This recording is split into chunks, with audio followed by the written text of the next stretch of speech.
objetivo da primeira sessão? Olhando para isso, quem consegue arriscar? O que a gente quer com a primeira sessão? Criar uma empatia. Não, criar empatia é meio. Né? É meio. A gente quer criar empatia, mas com qual objetivo? Preparar o terreno. Então a gente quer vincular, a gente quer se vincular com o mentor, quer se vincular com o mentorado. Criar vínculos. Esse é um dos pontos. Coloquei, inclusive, isso como uma etapa nas minhas anotações. Eu botei que depois da apresentação formal do doutorado, eu fiz uma etapa específica. Eu deixei isso como que é o criar vínculo, a primeira etapa, então, um dos objetivos da primeira sessão é se vincularem. A gente precisa se vincular, porque senão nós não criamos a confiança necessária para andar. A gente precisa se alimentar disso, assim, de criar uma relação, né? Que não vai ser um encontro, mas quanto mais eu conseguir fazer isso, criar combinações que nos permitam caminhar juntos.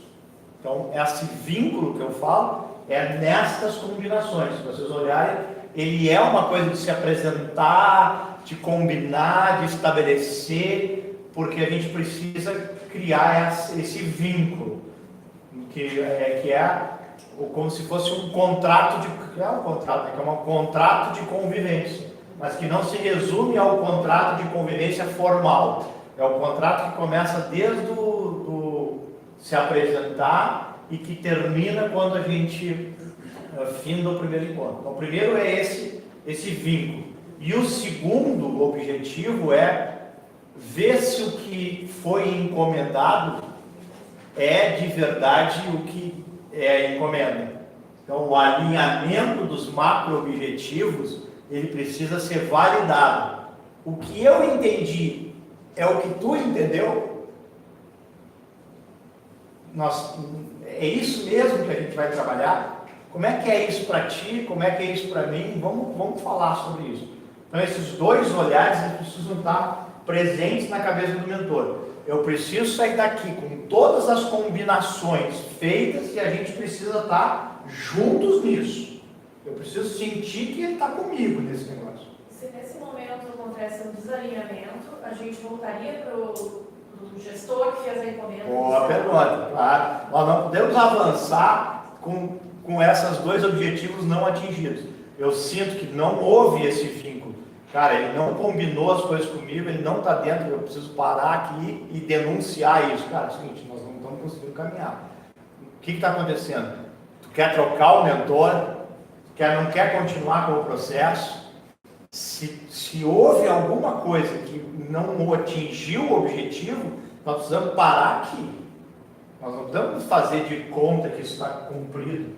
A mesma coisa do alinhamento. Eu entendi um negócio, tu entendeu o outro, como é que nós vamos avançar? Não vamos. O que a gente vai fazer? É uma discussão. Vamos junto lá? É um caminho. Não, deixa que eu vou sozinho. Tá, tu vai lá, depois eu vou lá e vou perguntar para ele para alinhar. O melhor é os dois ir juntos, porque daí já esclarece. Mas às vezes, vamos procurar o RH, vamos conversar, deixa que eu vou, o mentor ir sozinho lá para ouvir, né? Pode ser um caminho, deixa eu vou ouvir, depois eu te conto. Agora, se os dois forem juntos, já resolve o problema de triangulação, né? Porque às vezes não é que ele não ouviu e entendeu mal, é que ele não quer entender.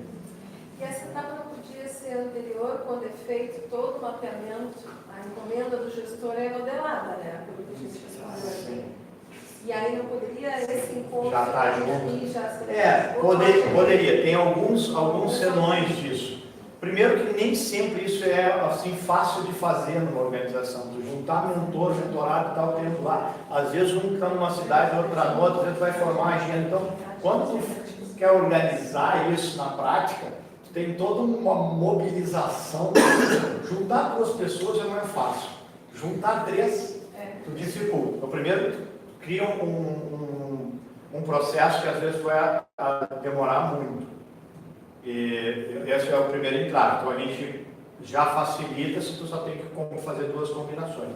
A segunda coisa é que, mesmo fazendo isso, depois tu vai, digamos assim, ele vai ficar com a sensação que entendeu uma coisa e o outro vai ficar com a sensação que vai entender outra e não vai ter essa conversa. Melhor que aconteça. Isso, porque é comum. Tu vai lá, eles ouvem, aí tu vai ter a conversa de alinhamento, ele não vai te dizer que entendeu diferente. Tu não vai ter a possibilidade de falar sobre isso. E eles vão ter entendido diferente. Então, como é que eu converso? Eu vou começar por aqui, já que esse assunto tá, eu quero passar rápido para os outros. A conversa de macro-objetivos, ela começa assim, pegando na bandeja. Principalmente eu exploro mais isso. Como a gente está um pouquinho atrasado, eu vou pegar na bandeja. Começa assim. Se eu estou com o meu mentorado, eu começo perguntando, nós vamos falar agora sobre os objetivos do nosso processo. Eu quero entender o que tu entendeu. O que o teu líder te falou sobre isso? E tu não dá pista nenhuma. Eu ouvi tal coisa e queria saber se tu entendeu a mesma coisa que eu. Não, é o que tu entendeu. E deixa solto para ele falar sobre o que ele entendeu. Porque tu quer ouvir a percepção dele. Tu já tem a tua. O máximo é depois que ele falou, fazer perguntas para entender mais sobre as coisas da tua perspectiva. Você já ouviu a dele. E tem aqui uma sacada para fazer depois que ele falou. A tendência, ou não é tendência não, é mais fácil ele concordar com o líder ou ele discordar com o líder? O que é mais fácil? Concordar. É mais fácil concordar. Né? Discordar sempre é uma energia a mais. Né? A não ser aqueles caras que gostam de discordar por natureza. Sempre que eu discordar, eu vou despender. Tanto que quando a gente discorda, fica meio tenso. Né? Acelera o coração. Tem um desperdício, uma energia extra. Então eu tenho que favorecer a discórdia. O discordar, não discorda, o discordar. Eu tenho que favorecer o discordar. Para que eu tenha a legitimidade. Porque se ele concorda, ele vai... Mas como eu faço isso? Então ele fala. E aí eu digo assim, mas tu concorda com isso?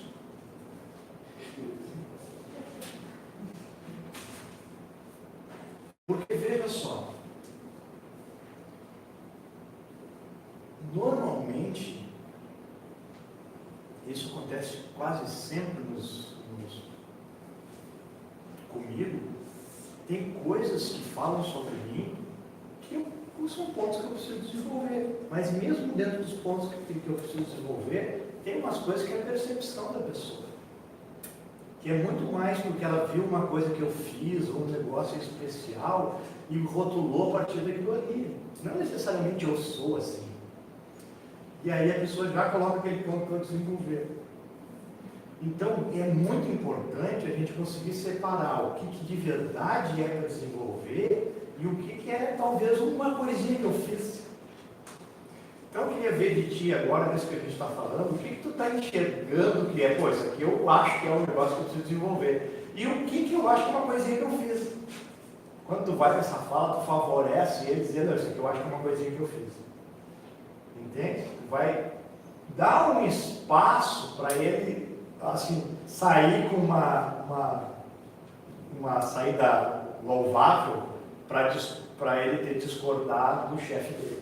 Porque é aquela história que a gente está criando um ambiente para a manifestação da pré-contemplação. Para ele poder manifestar o que ele acha que não é. E aí, então vamos separar, porque não é possível que 100% das coisas que falam, porque não é possível, não, é muito provável que não seja assim, porque no dia a dia não é assim com as pessoas. As pessoas não te acompanham o tempo inteiro para acertar na mosca os pontos. Não acompanhei isso que eu estou falando, é legítimo. Se a gente pensar de nós, é legítimo. Então vamos olhar para essas coisas. Onde que é o ponto? Onde é que tu acha que pega mais? Qual é o ponto do desenvolvimento? Vamos pegar isso que veio da encomenda e vamos separar o que é apenas uma percepção, ou talvez um detalhe, ou um rótulo que tu tenha construído. E para os rótulos a gente vai ter um trabalho à parte. E para o desenvolvimento outro. E nós vamos ter um trabalho à parte. Para o rótulo a gente vai trabalhar para eliminar os rótulos. E para o desenvolvimento a gente vai trabalhar para desenvolver. Quando tu entra com isso já dá uma limpada. E a pessoa se sente mais à vontade para ela conseguir trabalhar isso de perspectivas diferentes. Isso é simples, mas é muito profundo. Se vocês pegarem só esse detalhe e começarem a pensar sobre isso, vocês podem aprofundar muito o trabalho de desenvolvimento comportamental. Para gerar uma confiança dele também no processo. Claro, tu baixa a resistência, tu faz ele abrir um nível vai ter um nível de abertura maior contigo, ele vai entender que sim, tem rótulos para trabalhar. A única coisa que precisa comunicar isso na empresa, porque o que acontece? Esse cara vai dizer que lá no processo de mentoria, ele se deu conta que tem algumas coisas que o gestor pediu que era rótulo, que não era encomenda. Ele comunica isso, isso chega no ouvido do chefe, e ele se lembra, pois é, estão trabalhando no negócio lá, estão dizendo que é rótulo. E eu já passei por isso, então tem que trabalhar que isso faz parte do método, então que o mentor falar para o líder, olha, eu vou estar fazendo trabalho, em alguns momentos a gente trabalha a questão de rótulos, percepções, não é possível que chegue aos ouvidos que, porque lá na encomenda, então não era bem aquilo ali, era rótulo do chefe e tal, mas não é que eu estou falando isso lá, é porque a gente discute questões de rótulo e tal, e às vezes, como isso eu não posso aprofundar com ele lá naquele momento, ele pode vir como falar para um colega e isso gerar aqui na organização como rótulo. Já aconteceu em coaching, já aconteceu em mentoria, porque a gente trabalha e eles saem com isso como uma coisa, porque ele disse que a minha encomenda não pode. Enfim, eu ainda acho que se bem trabalhado, vale a pena seguir, porque isso tem uma riqueza.